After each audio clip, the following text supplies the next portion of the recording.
Donc j'ai commencé en 2021, j'avais 15 ans quand j'ai commencé. J'ai commencé donc à vendre des services auprès de marques, etc. Donc je faisais des contenus publicitaires en 3D. On a récolté en un mois et demi plus de 100 utilisateurs. Et sur les 100, on a eu au total une vingtaine de personnes qui avaient pris un plan, qui avaient pris un plan d'abonnement. Et je pense qu'on se rend pas assez compte de l'or qu'on a entre les mains, tu vois. On peut faire littéralement des projets qui coûtaient des dizaines de milliers d'euros. On peut le faire maintenant peut-être gratuitement, voire même pour des dizaines de dollars. Hello, hello, le bon Gwenaël. Comment ça va aujourd'hui? Bah écoute, ça va nickel et toi? Yes, yes. Écoute, je te laisse te présenter et présenter Ouais, ton projet en une phrase. Make lead, c'est ça? c'est ça, c'est MakeLead. Donc concrètement, moi je suis artiste freelance à la base. Donc j'ai commencé en 2021, Mhm. j'avais 15 ans quand j'ai commencé. J'ai commencé donc à vendre des services auprès de marques, etc. Donc je faisais des contenus publicitaires en 3D. Et donc j'ai pas mal prospecté quand j'étais freelance. On va dire que c'était peut-être 60% de mon acquisition. Il y avait le bouche à oreille, il y avait les gens qui venaient vers moi, et il y avait aussi ma manière de prospecter, etc. Et il y a 3 mois, j'ai donc décidé de lancer MakeLead. Donc MakeLead concrètement, ça rend ton travail visible auprès de tes futurs clients.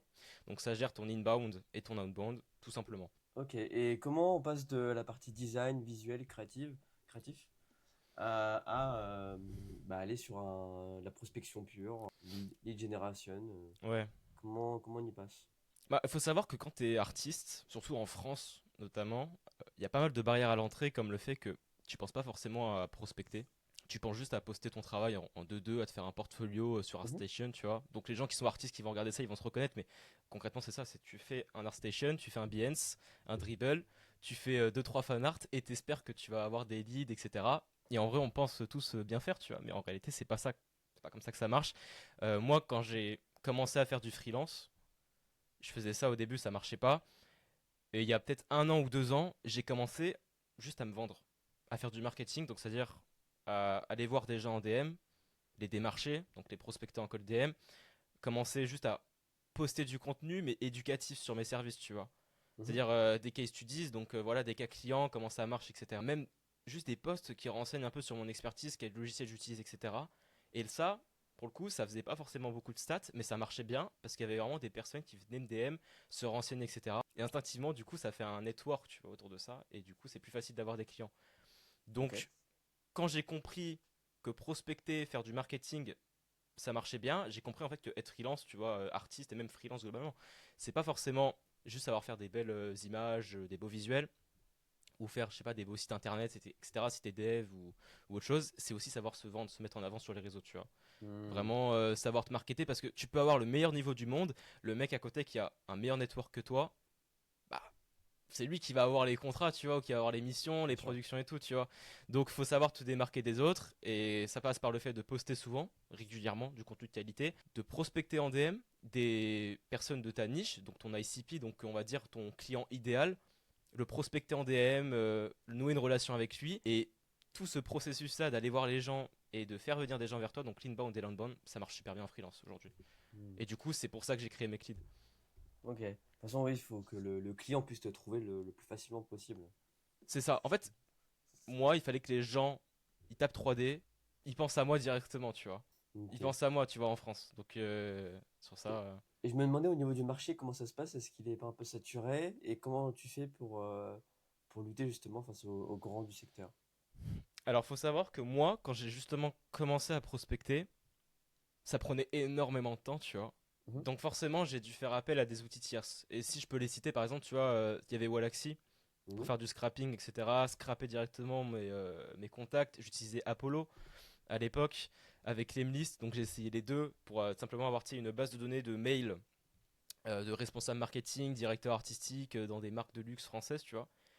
Et tout simplement, j'allais ensuite cold email ces gens-là avec l'Emlist, pareil, tu vois. J'utilisais aussi Phantom Buster pour Uppost, pour LinkedIn, pour Twitter, pour Instagram, pour follow des gens automatiquement, tu vois, des gens de mon ICP toujours, pour qu'ils viennent tout simplement vers moi ensuite, tu vois. Ils vont voir, tu sais, par exemple, Gwenel vous a follow, 3D artiste, je mettais 3D artiste, tu vois, dans mon pseudo, et les gens, du coup, allaient directement voir mon travail et m'envoyer Mhm. un message en mode bah, c'est cool ce que tu fais, tu vois. Et moi, c'était une passe décisive incroyable parce que je pouvais très bien ensuite juste créer la relation et ensuite piloter mes services. Et du coup, quand j'ai créé Makely, déjà Makely, c'était pas ma première idée. À la base, moi, je voulais juste faire un SaaS dans l'immobilier parce que je suis étroitement lié, tu vois, à l'immobilier, etc. Aujourd'hui. Je voulais faire un SaaS qui te fait des permis de construire. Le problème, c'est que juridiquement, c'était beaucoup trop compliqué au niveau d'administration, etc. Surtout que bah, tu as besoin d'un architecte qui te valide le permis de construire. Enfin, c'était vraiment une tannée. Du coup, je me suis dit, pour un premier SaaS, on va faire un truc beaucoup plus simple. Je prends une semaine à réfléchir sur l'idée et je me dis, mais en fait, t'es artiste. Qu'est-ce que tu utilisais le plus quand t'étais artiste, tu vois, comme outil? Et je me dis, lead generation. Scraper des profils. Pour moi, c'était vraiment le Saint Graal, tu vois. Et surtout que nous, on est les sailors, tu vois, les freelances, les solo builders, tout ce que tu veux, ceux qui utilisent des SaaS tout simplement pour se vendre, ils payent mais des 100 euros par mois, tu vois, des 100 dollars, des 64 dollars. Enfin, c'est un marché qui généralement est très high ticket, tu vois, sur le mois. Et moi, je me suis dit, en fait, à l'arrivée de toutes les IA, Claude Code, t'as plein de trucs. Maintenant, tu peux faire un SaaS en 2 secondes, hein. Techniquement, tu peux vraiment construire ton idée, ton architecture rapidement, tu vois, et ensuite tester sur le marché et voir si ça marche. Je me dis, je vais tester ça. Et surtout, vu que ça me coûte pas hyper cher parce que j'ai quelques connaissances de comment ça marche, tu vois, le scrapping, etc., je vais faire un truc qui ne coûte pas vraiment beaucoup d'argent, tu vois, Mhm. et je vais le mettre en low ticket, tu vois. Par exemple, là, Meclean, nous, sur le prix d'entrée, on est à 11 dollars, tu vois. Ah ouais, c'est 11 pas cher. dollars et. Ouais, 11 dollars et tu peux aller prospecter 300 leads. Comparé à d'autres SaaS où c'est par exemple peut-être 64 dollars.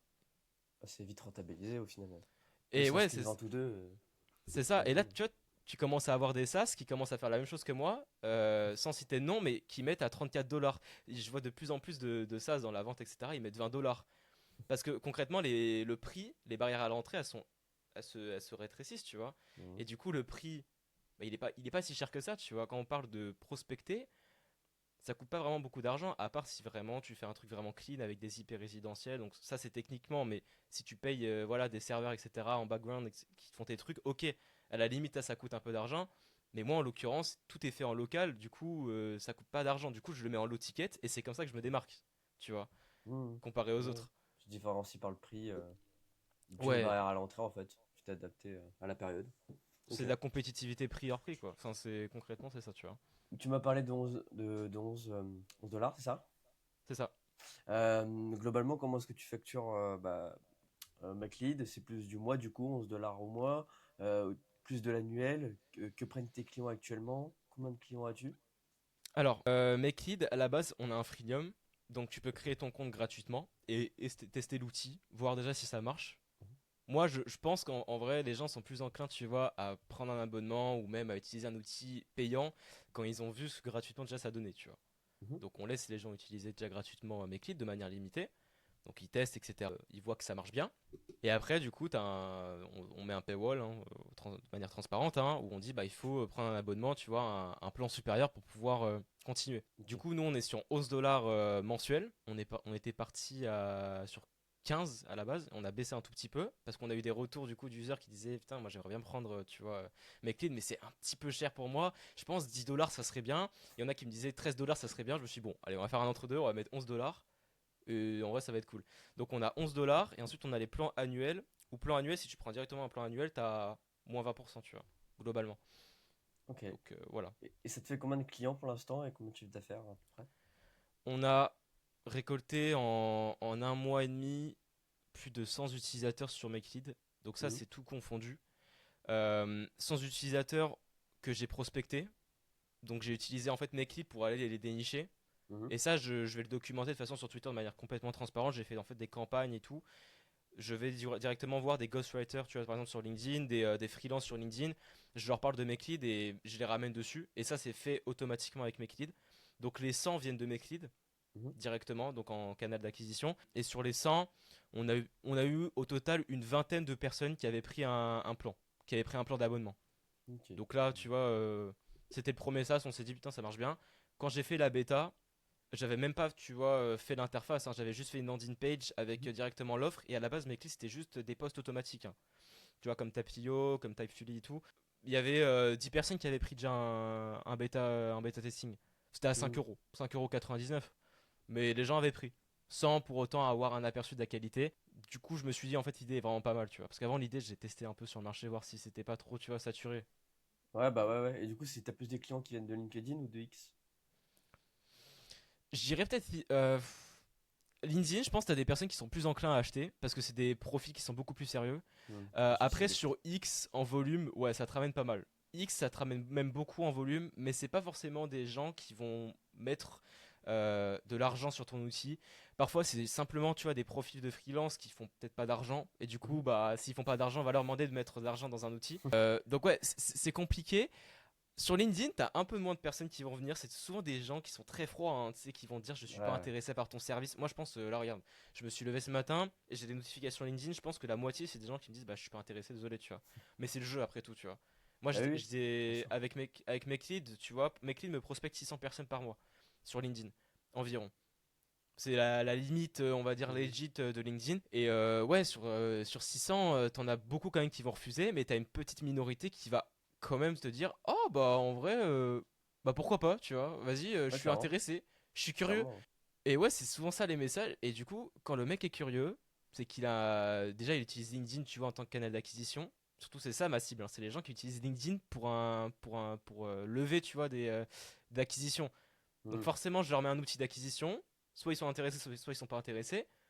Et s'ils sont intéressés, bah, je leur laisse le freemium. Donc ils testent gratuitement. Ils vont se dire, ah bah en fait, non, j'avoue, c'est pas mal, tu vois.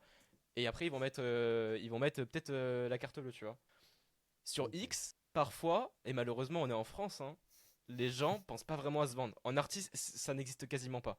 Tu verras jamais un artiste 3D dire je sais pas, j'ai prospecté 30 clients dans la 3D et ça m'a rapporté ça, tu vois. Tu verras jamais des case studies en 3D. C'est souvent des mecs très artistiques qui te mettent juste trois mots-clés, leur créa en 3D ou leur dernière bannière, leur dernier logo, et voilà, c'est brand designer, tu vois. Ok. Et c'est surtout, c'est des gens, les seules personnes qui se vendent un tout petit peu en France, bah, c'est pas vraiment des Français, c'est soit des étrangers ou des Américains, des Indiens. Et ces gens-là, tu vois, ils ont pas le même pouvoir d'achat qu'en France. Alors peut-être aux States, ok, mais par exemple dans les autres pays, ils ont pas le même pouvoir d'achat qu'en France, donc ils ont moins d'argent. Mhm. Et surtout que la niche des freelance artistes, il y a pas beaucoup d'argent, tu vois, en soi là, ils ont pas beaucoup d'argent les freelance artistes, tu vois, Ah ouais? à investir dans des outils. Ouais, souvent, tu sais, ils prennent, bah la plupart, tu sais, ils craquent les logiciels déjà, tu vois. Bah, Ok. surtout que Photoshop, regarde, aujourd'hui, t'as 20, allez, t'as le tarif étudiant, t'as 18 Mhm. par mois. Tu dis à quelqu'un, ouais, bah si tu veux de l'acquisition, tu vas mettre, je sais pas, 15 ou 11 dollars sur un outil. Bah la plupart, il faut vraiment, soit tu les convaincs vraiment bien, et Mhm. t'es vraiment le meilleur, tu vois, en vente, et t'as le meilleur outil, soit en fait, c'est ta cible qui est pas assez, C'est chaud. ouais, assez high. Du coup, sur X, je suis même en train de réfléchir, tu vois, à peut-être juste faire du contenu et à ne pas prospecter, tu vois. De On toute est à façon, ce faut que stade. tu ailles là où il y a l'argent, donc et après, focus à fond un Ouais. canal, je pense. En fait, c'est grand max 2 mais même si tu peux faire qu'un seul canal et le défoncer Ouais. complètement, peut-être mieux, hein. Bah LinkedIn, ouais, c'est cool. Après t'as Reddit, hein. Reddit, je me fais ban tout le temps. Je suis en train de refaire un truc. Là, je fais petit à petit, tu vois. J'upvote des trucs, je commence à poster quelques Ah, commentaires. c'est le bordel, ça. Mais Reddit, en termes de référencement, c'est une pépite. Parce que Mm. tu vas taper le mot de ton SaaS. Moi, j'avais réussi à faire un post sur Makelead en art placement, hein. J'avais fait full D, hein, pour être honnête. J'avais mis Makelead directement, j'avais fait un mauvais truc, mais je tapais Makelead, je tombais directement sur l'article Reddit et tout. Ok. Et en fait, en référencement, c'est super bien. Parce que d'un autre côté, Reddit, en canal d'acquisition, ça te donne aussi ChatGPT ou plein Mm. d'autres IA, tu vois, qui peuvent te recommander des outils. Ou On aussi se des rend gens pas qui compte. parlent un peu de leurs problèmes aussi et de ce qu'ils aimeraient voir dans Ouais, l'outil peut-être plus facilement. c'est ça. Et surtout que, tu vois, je te parle de LinkedIn en canal d'acquisition, mais le plus puissant pour moi aujourd'hui, ça reste ChatGPT ou Claude. Et je pense que combien de fois t'as demandé, tu vois, par exemple, tu vois, genre à ChatGPT, quel est le meilleur outil pour faire ça, tu vois, Ouais. et il va te répondre des trucs, tu vas prendre le premier. On le sait tous. ChatGPT, en fait, les gens ont alloué une confiance de ouf à ChatGPT, et du coup, ChatGPT va te dire de faire ça, tu vas le faire instinctivement. Donc ChatGPT te, Ouais. mais tu gagnes énormément d'acquisition. Enfin, en acquisition, c'est pour moi c'est le meilleur. Mais c'est très dur Ah, d'avoir tu ChatGPT m'étonnes. aujourd'hui. Concurrence, c'est énorme. Si tu dois sélectionner deux ou trois outils parmi des centaines ou des milliers, c'est hardcore, mec. Bah, il te faut un lancement Product Hunt qui est vraiment cool. Sur Ouais, ça, t'as fait Product Hunt, ça? je l'ai fait, mais j'ai flop, pour être honnête. En fait, j'ai appris récemment qu'il y a des gens qui utilisent des techniques tierces, tu vois, pour avoir pas mal d'upvotes. Mm. que je mentionnerai pas, mais du coup, c'est sûr que moi, je l'avais fait de manière complètement native, tu vois. J'ai juste Mm. envoyé le lien, je me suis dit, bon, bah, on va voir ce que ça donne. J'ai eu 8 upvotes, tu vois. Ah, il en faut au moins 50, je pense, un Donc, truc comme ça. mais même 300, même 400. Et Ouais. du coup, je me suis dit, bon, je vais refaire à lunch et je vais utiliser diverses techniques pour, tu vois, avoir des upvotes. Alors, c'est pas des bots ou quoi, tu vois, mais c'est juste, je m'accompagne de personnes qui peuvent m'aider, tu vois, à grimper un peu le. Et au pire, ça te fera des euh, backlinks. Au pire, Ça me tu fera des rajoutes ça. backlinks. Product Hunt, ça marche plutôt bien pour ChatGPT. Il utilise beaucoup Product Hunt. Mm. T'as Reddit. Reddit, franchement, dans les sources, c'est incroyable. T'as aussi, du coup, les articles. Par exemple, Alternative, t'as aussi pas mal. T'as Sales Dorado. C'est vraiment cool. T'as aussi, par exemple, des médias tierces en fait, qui vont tester ton outil et qui vont donner leurs avis. Généralement, ce qu'on te dit pas, c'est que tu peux très bien en fait gratter, tu vois, un article si tu leur donnes un accès gratuit. Mm. Bah, c'est ce que je fais. Donc c'est en cours. Donc je vais bientôt être sur des sites internet qui testent des SaaS. Mm. Mais oui, il y en a, ils Ouais. sont vraiment très bien référencés. Tu donnes juste un accès gratuit, des identifiants, tu donnes un accès limité. Les mecs peuvent accepter, tu vois, de te faire un article. Tiens, je voulais te demander comment est-ce que tu fais quand tu vas prospecter? C'est quoi le Ouais, premier message que tu envoies? Est-ce que tu as un ok. premier message que tu envoies tout le temps aux mêmes personnes, etc. Ouais. Ouais. En fait, j'ai deux techniques. Je sais pas laquelle est la meilleure, mais il y en a une, c'est un peu de la manipulation affective. Et il y en a une autre, c'est full transparence. La première que j'utilise, elle marche vraiment bien. C'est simplement d'envoyer un premier message où tu complimentes la personne. Tu vas dire, je sais pas, salut John, bah c'est cool ce que tu fais, je sais pas, en logo. Franchement, continue ce que tu fais, juste ça. Ouais, ouais, ok. Ça Franchement, le marche. mec, en vrai de vrai, si c'est pas un mec surbooké ou si c'est pas un petit bâtard, il va forcément te répondre, il va te dire, bah merci mec, écoute, ça fait plaisir. Mm. Ça lui prend 2 secondes. Et surtout, généralement, tu vois hein, quand les gens t'envoient un message. Hein, tu sais, tu peux pas le louper. Tu vois, t'as la petite notification. Généralement, quand un mec te répond pas, c'est qu'il est pas intéressé par ce que tu fais ou Ouais, il a ouais. un manque de confiance en toi. Et c'est le cas quand tu prospectes en call DM directement, que tu dis que t'as l'intention de vendre quelque chose. Donc le compliment, c'est une bonne manière d'ouvrir la conversation et d'emmener ton prospect déjà sur la conve et de discuter avec lui. Tu as cette Mm. technique, mais du coup, c'est un peu plus compliqué après pour glisser ton outil parce que tu vas vraiment devoir te soft placer, donc le glisser naturel. Mm. Et le mec, déjà de base, s'il te répond, il n'a pas l'intention d'acheter un outil. Et après, t'as une méthode qui te permet de faire le tri et qui. Moi, c'est celle que j'utilise actuellement. J'ai essayé les deux. D'ailleurs, la première, hein, c'est ce que j'ai utilisé pour avoir mes 100 users. La deuxième, c'est simplement d'envoyer un message. Tu dis, je sais pas, imaginons la personne s'appelle John, tu vois. Tu dis, salut John, bah écoute, merci pour l'ajout à ton réseau. C'est cool ce que tu fais dans le ghostwriting et tout, c'est pas mal. Actuellement, je développe une solution qui pourrait pas mal matcher avec ton activité. Mais avant, j'aimerais savoir si ça t'intéresse que j'en parle avec toi. Donc là, c'est un peu long ce que je t'ai dit. Tu le synthétises parce que les gens ont la flemme de lire hein, aujourd'hui. T'envoies, vas-y, 3 lignes maximum. Mais tu demandes la permission, tu vois. Donc tu montres que tu as quelque chose à vendre, mais tu demandes quand même la permission, tu vois, de vendre le truc, tu vois. Et le mec, instinctivement, il aime bien ça, tu vois. Quelqu'un va te prospecter, il te dit, ouais, est-ce que tu m'autorises juste à t'en parler? Déjà, ça fait un peu plus soft, tu vois. Et t'aimes Ok. bien que le mec, tu vois, te demande la permission avant d'en parler, tu vois. Parce que le mec, il vient de te DM, mais en même temps, il te dit, donne-moi ta permission et je t'en parle. Donc j'envoie ça. Souvent, on m'envoie, oui, bah vas-y, je suis intéressé. Pourquoi pas, je suis curieux, tu vois. Ça, c'est souvent les messages que je reçois. Et là, Mm. je vais dire, par exemple, ok, bon, faut savoir que j'ai l'intention de te vendre quelque chose. C'est transparent. C'est ça la méthode, tu vois, d'être Moi, je me transparent avec demandais si quelqu'un. t'allais pas envoyer le fait d'être bêta-testeur dès le premier message, tu vois, par exemple. Poser Bah, ça direct. je propose de tester gratuitement, tu vois.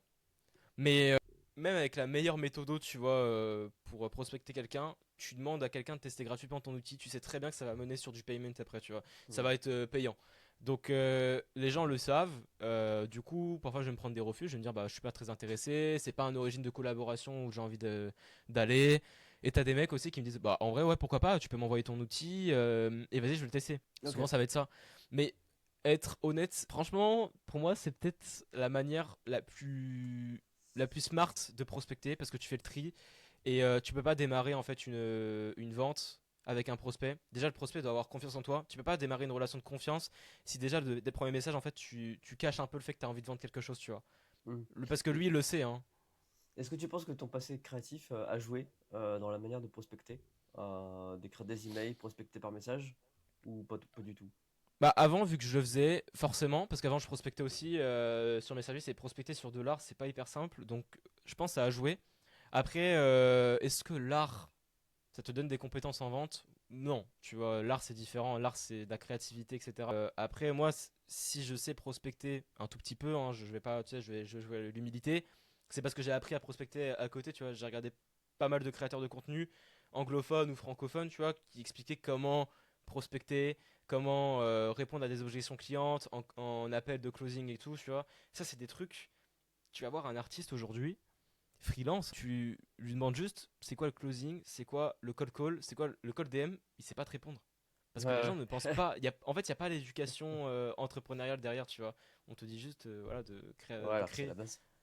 Bah, c'est la base, tu vois. Dans les autres pays, ils le font, mais en France, on le fait pas. Ce que je te propose, c'est qu'on passe à la partie un peu technique. Ouais. Que tu nous dises un peu comment ça fonctionne, MakeLead. Les outils que tu utilises, marketing et puis Mhm. technique hein, pour faire tourner ça. Alors, MakeLead, comment je l'ai fait déjà?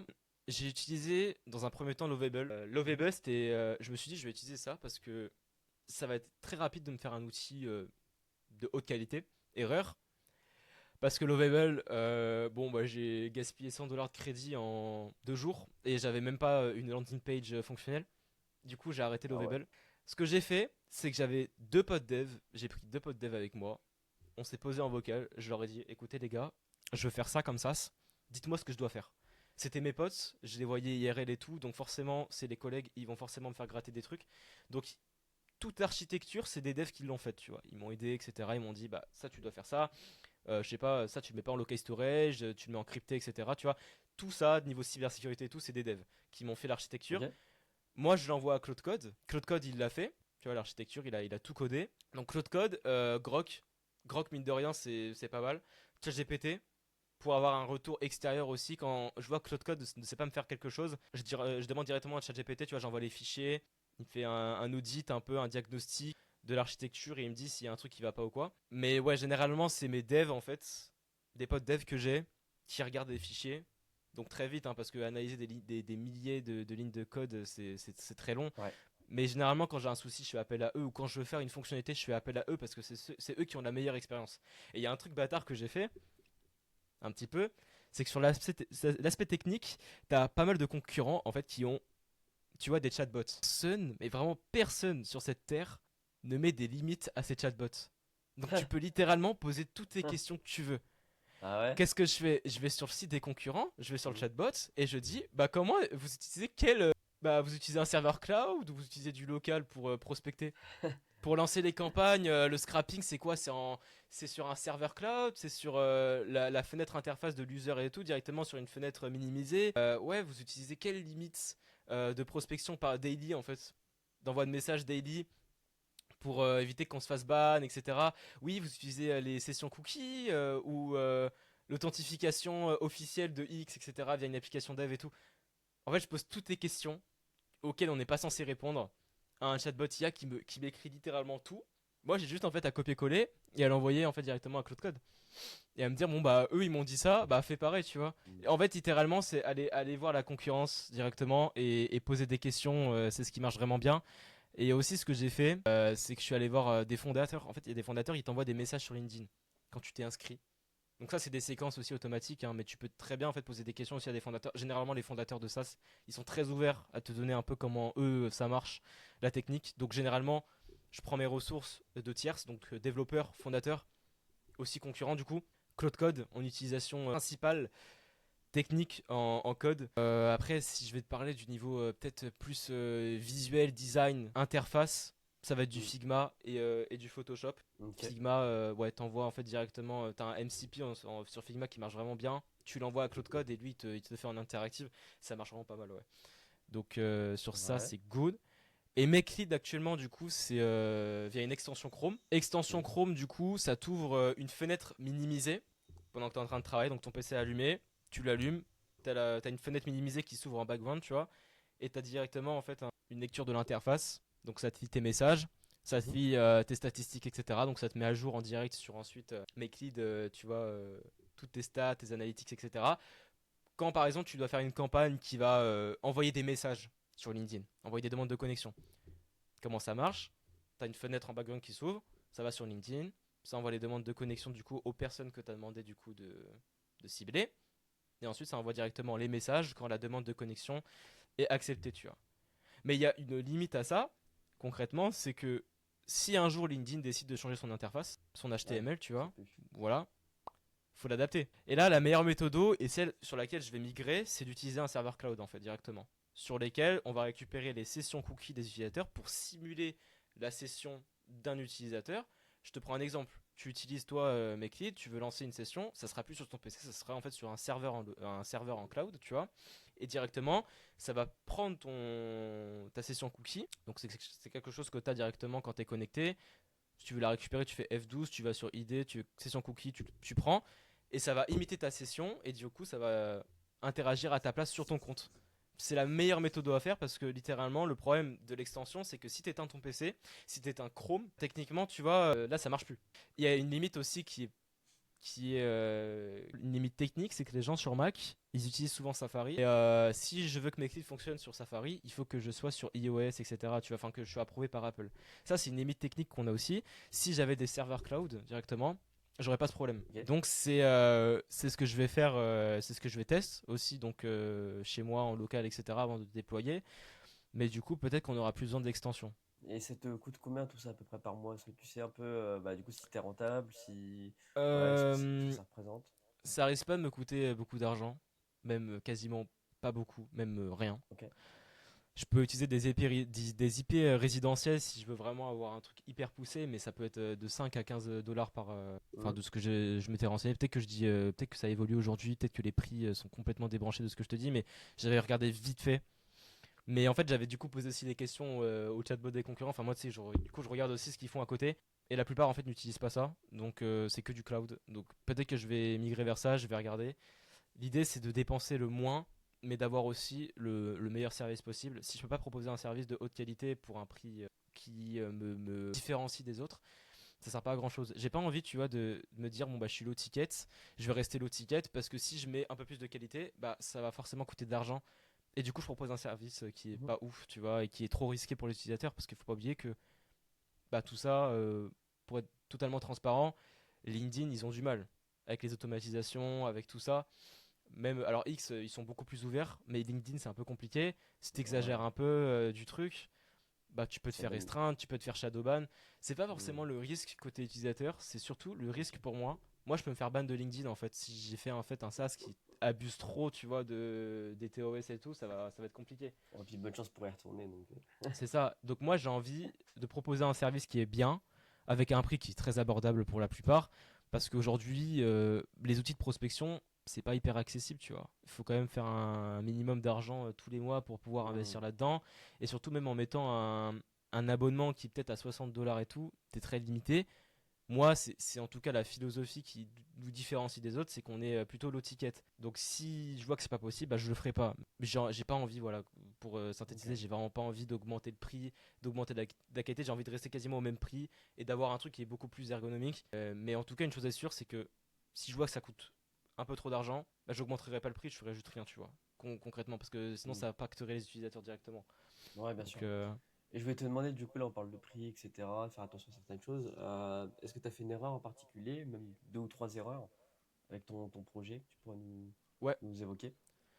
Le perfectionnisme, c'est quelque chose qui est cool, mais être trop smart, je pense, quand tu fais un SaaS, c'est voué un peu à l'échec, malheureusement. Parce que quand tu es trop smart, tu réfléchis trop. Et quand tu réfléchis trop, tu cherches à avoir le meilleur produit possible, alors que t'as pas besoin d'avoir le meilleur produit possible, je pense, pour pouvoir le vendre à des gens. Euh, T'as plein de SaaS aujourd'hui qui marchent hyper bien, qui ont fait la une des journaux, ce que tu veux, qui sont passés sur Legend ou quoi. Et pour autant, quand tu creuses, ils sont vraiment pas ouf. Et en fait, ils ont juste un meilleur marketing que toi, ils ont juste une meilleure distribution que toi, et du coup, bah, les gens, ils achètent parce qu'ils ont pas besoin, ils ont pas des exigences de fou, hein, en vrai. Ça dépend Hmm. après du secteur, si t'es en B2B ou en B2C, mais concrètement, moi, j'ai été trop smart, j'ai voulu trop perfectionner mes leads, et du coup, je me suis vraiment pas attardé sur la distribution, sur le fait juste bah, d'aller voir mes users, de prendre des retours, de solliciter l'affiliation, de faire du building public, juste de faire des séquences LinkedIn automatisées. Ça, je ne l'ai pas fait avant. J'ai attendu un mois avant de le faire parce que j'étais trop le nez sur mes leads pour proposer le meilleur outil. Ça, c'est une erreur de fou que j'ai fait parce que du coup, j'ai pris énormément de retard. Maintenant, je le fais, je mets beaucoup plus d'énergie dans le marketing plus que dans le développement du produit. Maintenant, quand je fais une update sur Make Lead, c'est parce qu'on m'a l'a demandé, tu vois. C'est parce que je vois que les users ils le demandent, etc. Donc je le fais. Mais ouais, du coup, ça c'est la première erreur. Et je pense que la seconde, ça a été de vouloir mettre trop de features au même endroit. Parce que tout simplement, au final, l'onboarding, il y a trop de barrières, tu vois, à l'entrée. Les gens sont trop vite perdus, ne comprennent Hmm. pas assez bien l'interface. Donc c'est des pages, je vais supprimer quelques pages, tu vois, là, actuellement. Sur mes clips, je sais que je vais supprimer, tu vois, il y a une page, c'est tes meilleurs posts. Bah, cette Hmm. page-là, je vais la supprimer parce qu'en vrai, personne n'utilise. Ouais, voilà, ok. Et je peux très bien l'intégrer sur une autre page, c'est les analytics, je peux très bien la mettre ici, tu vois. Ou j'avais une page, c'était... et ça encore, je sais pas si je vais la supprimer, mais c'est la page mission. En fait, c'est pour gratter des crédits gratuits. Sauf que je me rends compte que ça marche pas hyper bien. Les gens Hmm. l'utilisent pas énormément. Ouais, sur la Donc, flemme. ils ont la flemme, tout simplement. Hmm. Donc, je me dis, bah, les crédits gratuits, je vais les donner d'une autre manière. Mais est-ce que je dois vraiment faire une page pour ça? Tu vois, et c'est plein de questions que je me pose. Je pense que faire trop de features, ouais. Et même être trop smart, c'est pas le meilleur des trucs. Je pense que si t'es quelqu'un de un peu smart et un peu du père, que tu fonces sur le truc et que tu testes voir si ça marche, je pense que t'as plus de résultats et c'est un peu la philosophie que j'essaie d'adopter. Et Hmm. je pense aussi que la dernière erreur que j'ai faite, c'est que j'avais pas assez de visibilité sur ce que je faisais. Euh, Quand j'ai lancé MakeLead, j'avais juste deux trois statistiques. Les utilisateurs qui sont connectés, le nombre de posts qui étaient générés, et ça s'arrêtait là. Mais c'est pas le meilleur truc à avoir. C'est quand tu fais ça, je pense que c'est bien de tout traquer. Traquer chaque page, de traquer chaque fonctionnalité. Donc tu Hmm. fais des événements par fonctionnalité. Par exemple, on a une feature, c'est générer des idées. Bah moi, je vais faire en fait un événement lié à ça pour chaque feature. Ensuite, moi, j'utilise PostHog par exemple pour traquer des événements. Et je peux faire des comptes rendus IA ensuite de quelle feature est la moins utilisée sur MakeLead, laquelle est la plus favorite, où Ouais. est-ce que les personnes abandonnent, tu vois, MakeLead au niveau d'interface. Et ça me permet littéralement de voir ce qui ne va pas avec MakeLead, tu vois. Hmm.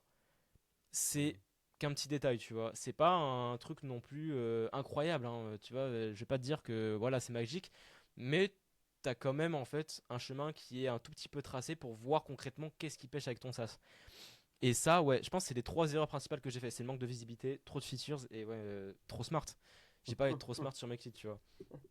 Bah, c'est pas grave, hein, tu la referas plus, c'est bon. Non, ouais, non, là, j'ai refait plus. C'est bon. Je vais te demander les métriques que tu regardes le matin quand tu te réveilles. Est-ce que tu regardes quelque chose en particulier? Un chiffre?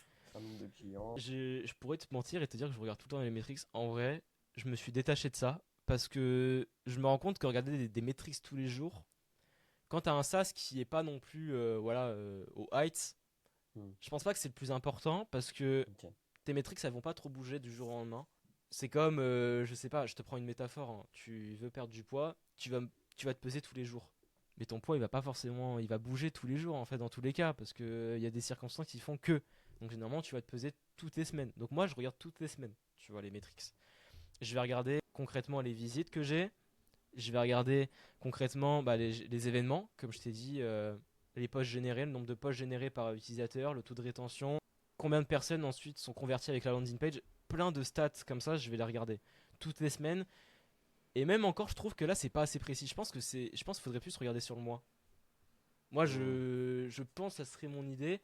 Même je regarde en fait, ça c'est intéressant, mais quel canal me ramène combien de clients? X me ramène combien de clients en fait par semaine? Dans combien de temps aussi? Ouais, Dans et combien de temps que tu passes dessus? bah, je t'ai dit surtout, tu vois, que je faisais beaucoup de prospection et je me suis rendu compte que une grande partie de mon trafic venait de la prospection, justement, tu vois. Sur le Hmm. SEO, c'est un peu moins présent parce que le SEO, je suis pas un expert là-dedans et je vois que j'ai pas mal de trucs d'avancer à faire. Je pense que je dois plus produire du contenu evergreen, tu vois, que du contenu qui est jetable facilement. Parce que je fais pas mal de contenu sur les actualités, ce qui est pas mal, mais je pense que un contenu qui est beaucoup plus long terme en SEO, ça va mieux marcher parce que le SEO, c'est long terme aussi. Hmm. Tu vois, c'est des mois et des mois en vrai où tu peux attraper des résultats, pêcher des trucs et tout. Là où c'est du court terme, bon, c'est pas un truc non plus Bien sûr. incroyable. Donc il y a ça. Et aussi, moi actuellement, tu sais, je me chronomètre beaucoup sur chaque tâche que je vais faire. Donc je vais me chronométrer sur de la prospection et je vais ensuite bah, le calculer, tu vois, sur la semaine. Donc je vais prendre tous les chronos que j'ai fait chaque jour. Donc je Ok. vais par exemple passer 6 heures sur la prospection et je vais voir, ok, ça m'a rapporté ça. Mais encore, tu vois, je pense que ça dépend de chacun parce qu'il y en a qui prospectent super vite, qui sont très efficaces, qui sont réactifs, qui trouvent vite en tête, tu vois, quoi dire à ton prospect pour essayer de l'amener vers ton produit. Et il y en a où ça prend un peu plus de temps. Donc, en vrai, je pense que ça dépend de chacun. Mais ouais, je pense, ouais, En non, la parlant de, maîtrise principale, en ouais. parlant de prospection, c'est quoi le pire message que tu aurais reçu de toi par un mec qui t'aura démarché? J'ai reçu un message, alors c'était il y a 2 semaines. C'est un mec qui m'envoie un message et qui me dit ouais, si t'as besoin de mes services, pas de souci. Mais c'est le premier message, tu vois. En vrai, ça pourrait passer, mais je pense quand tu prospectes, il faut avoir le profil qui va avec, tu vois. Et la personne en question n'avait pas un profil, tu vois, déjà qui était très représentatif. Donc ça donne pas une bonne impression. Hmm. Mais je réponds pas. La personne me renvoie un second message avec, tu vois, son portfolio. Donc elle faisait des miniatures, hein. Voilà, donc c'était un peu d'artistique. Hmm. Troisième message, mais dis-moi si t'as pas aimé, si t'aimes pas mon travail, il n'y a pas de souci. Le Et en fait, forceur. ouais, déjà tu forces, mais après, t'as le droit de forcer en vrai. Techniquement, quand je t'ai pas dit non, bah tu peux continuer à forcer. Parce que techniquement, dans la prospection, la plupart de tes prospects qui te répondent, c'est très souvent parce que tu relances, tu vois. Donc Hmm. why not? Mais Oui, c'est juste l'argent le et la fait de, relance. le fait de te rabaisser et de te dire, ouais, dis-moi si t'aimes pas mon travail et tout, je peux te faire un truc gratuit. Ah, là, tu, Signé, tu, ouais. tu, là, ta valeur, mec, elle descend elle chute. Et pour moi, je pense, quand tu prospectes, il faut un peu, tu vois, il faut te mettre sur un pédestal, tu vois. Il faut Mhm. montrer que t'es quelqu'un. Bon, voilà, tu prospectes, mais t'as pas non plus, voilà, tu dépends pas de ton prospect, tu vois. Si tu dépends de ton prospect, tu montres juste que, bah, ton activité, c'est pas ça, tu vois, actuellement. Donc, t'es pas inspirant. Il faut être un peu inspirant. Et là, le mec m'a pas du tout inspiré confiance. Et du coup, ouais, bah. On se comporter comme une marque de luxe. Bah ouais, et du coup, j'ai Qui a plein de bloqué. clients. Ah oui. Ouais, j'ai bloqué. Ouais, non, je savais pas quoi répondre. Ça me faisait trop de la peine de répondre, de dire ouais, non, mec, ton message de restriction il est pas ouf et tout. Du coup, ouais, j'ai bloqué. Ok, C'était triste. ok, très Triste bien. pour lui. Bah, c'est tout, hein. C'est le jeu. C'est le jeu. Oui, c'était le jeu. Mais t'as quand même pas mal de personnes qui me demandent aujourd'hui. Après, c'est surtout de la niche artistique, hein. Je vais pas dire que c'est surtout des artistes ou quoi. Ils me demandent comment je prospecte, des messages de prospection.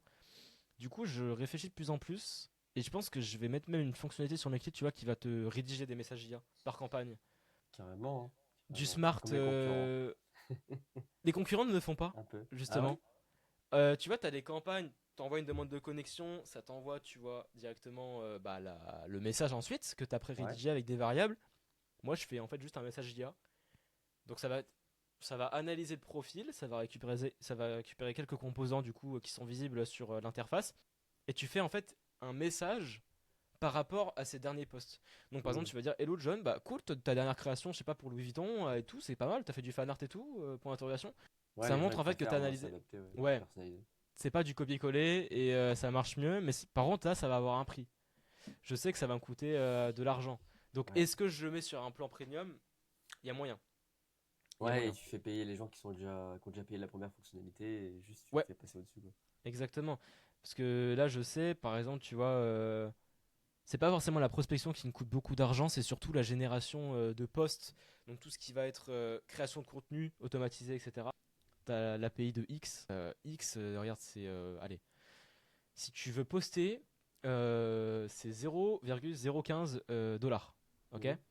Mais fais ça x 10 déjà, ça fait un tout petit peu de sous. Et si tu veux, par exemple, mettre un URL dans ton post, c'est 2 centimes. Mais c'est énorme, 2 centimes en vrai. Tu te rends pas Je me compte? rends 2 pas compte, centimes. mais à l'échelle. 2 centimes, 2 centimes, c'est chaud parce que imagine, tu as 10 utilisateurs qui te font ça. Ça te fait 2 ou 3 euros, ça dépend, parce que c'est très variable.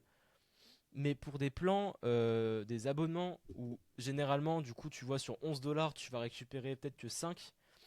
Parce que le reste, c'est dans les API de X, c'est dans le Smart Reply de Make It, donc les réponses intelligentes à tes prospects. Mhm. C'est dans généralement tout ça. Et là où la génération de posts, du coup, ça peut prendre environ 4 euros au total. Si tu rajoutes 3 euros répartis, ça commence à faire beaucoup, tu vois. Donc, c'est des trucs où il faut faire attention. Ok. Ouais, ouais, bien sûr, bien sûr. Bah, surtout quand t'es tout seul et tout, et que t'as pas forcément de revenus prévisibles. Ouais, surtout que ce qui nous différencie des concurrents, c'est que la plupart vont utiliser du coup d'autres alternatives pour en fait contourner des API. Donc tu as un risque de ban qui est beaucoup plus élevé. Là où moi, je mets beaucoup en avant du coup l'API officielle. Alors il y a des choses que je peux pas faire du coup avec l'API officielle que je fais du coup via d'autres solutions aussi. Mhm. Mais j'essaie vraiment de maximiser, tu vois, tout ce qui est legit au maximum à 100%. Quitte à utiliser de l'argent pour ça, tu vois. Ça me donne un argument de sécurité par rapport aux autres. Ok, ouais, c'est sûr. Sécurité qui est beaucoup plus, on va dire, renforcée. Et jusqu'à maintenant, tu vois, j'ai jamais eu de soucis par rapport en tout cas aux utilisateurs. On est 100, donc je pense que voilà, avec un nouveau SaaS et tout, il y aurait forcément eu des soucis. Tu vois, si j'avais mal fait les choses. Là, on a eu zéro souci. Et en soi, on a vraiment que des bons retours, tu vois, en termes de statistiques, même de réponses par message, etc. Donc ça veut dire que ça marche bien pour l'instant, tu vois. Ok, parfait. Est-ce que tu as un dernier mot à ajouter pour la fin? Dernier mot, je pense, moi, tu vois, actuellement, je me pose énormément de questions par rapport à l'IA. On est tous à se poser des questions. Franchement, je suis le premier à me dire, est-ce que l'IA, tu vois, est-ce qu'on va avoir de la valeur, tu vois, après toutes les avancées technologiques, parce que bah, Mhm. regarde ce que Claude sait faire aujourd'hui, regarde ce que les IA savent faire en général, ChatGPT, tout ce que tu veux, tous les nouvelles IA qui sortent et tout font des trucs de ouf, des trucs qui te prenaient peut-être, allez, vas-y, des mois et des mois de développement avant. Et je pense qu'on se rend pas assez compte de l'or qu'on a entre les mains, tu vois. On peut faire littéralement des projets qui coûtaient des dizaines de milliers d'euros. Mhm. On peut le faire maintenant peut-être gratuitement, voire même pour des dizaines de dollars mensuellement. On se rend pas du tout compte en fait de ce qu'on a entre les mains du coup. Et il y en a beaucoup qui continuent de boycotter, tu vois, les IA, qui parlent de vibe coding, qui parlent de tout ça, tu vois. Mais ça n'existe plus, tu vois. En soi, techniquement, vibe coder, ça n'existe même plus parce qu'aujourd'hui, les IA te font littéralement un travail de senior sur certains points, tu vois. Sont même peut-être meilleurs que des seniors, tu vois. Sans donner de blase, t'as un mec qui est très réputé dans le dev qui s'est fait hacker son SaaS récemment, tu vois. Par un mec qui a simulé en fait un plan d'abonnement, tu vois, un truc comme ça. La faille qu'il a trouvée, donc c'était un SaaS 100% va coder, tu vois. La faille qu'il a Mhm. trouvée, c'était en fait une partie de son architecture qu'il avait fait lui-même. GG. Et c'est la preuve littéralement qu'aujourd'hui, en fait, vibe coder, c'est même limite un argument parce que ça te permet littéralement d'avoir une sécurité en plus. Et il y en a beaucoup qui continuent de cracher sur ça. Mais en fait, moi j'ai envie de dire, go créer de la valeur, tu vois. Go créer des Mhm. produits, go créer les meilleurs produits possibles parce que là, on a du temps qui est gagné sur la technique. Go passer du temps en fait maintenant sur la distribution, l'inspiration, sur un truc qui va vraiment aider les gens, tu vois. Mhm. Et on n'est pas Surtout qu'il met encore en assez, valeur hein. aussi notre cerveau et Mais notre oui, créativité même. on n'est pas encore assez en France et c'est triste à vouloir vraiment exploiter le potentiel de l'IA. On est beaucoup trop encore aujourd'hui à être des IA sceptiques, tu vois, à être opposé à l'IA, etc., à ce qu'elle propose. Mhm. Mais au final, Ok, déjà, ça avance personne, mais on prend du retard par rapport aux autres, tu ok. vois, Ouais, du marché. Donc, ça, c'est sûr. produire un max, c'est des l'IA pour les tâches chronophages. L'IA doit pas forcément tout remplacer, mais pour faire gagner du temps, c'est vraiment incroyable. Et même pour gagner de l'argent, c'est fou. Donc, ouais, continuer de créer, etc. Et ce que je vois actuellement sur la communauté, c'est fou. Donc, Parfait. pourquoi pas? Allez, bah merci mec. Bah, mec, y a pas de souci. Je te dis à la prochaine, hein. Bah, ouais, mec, à la prochaine, vas-y. Salut, salut.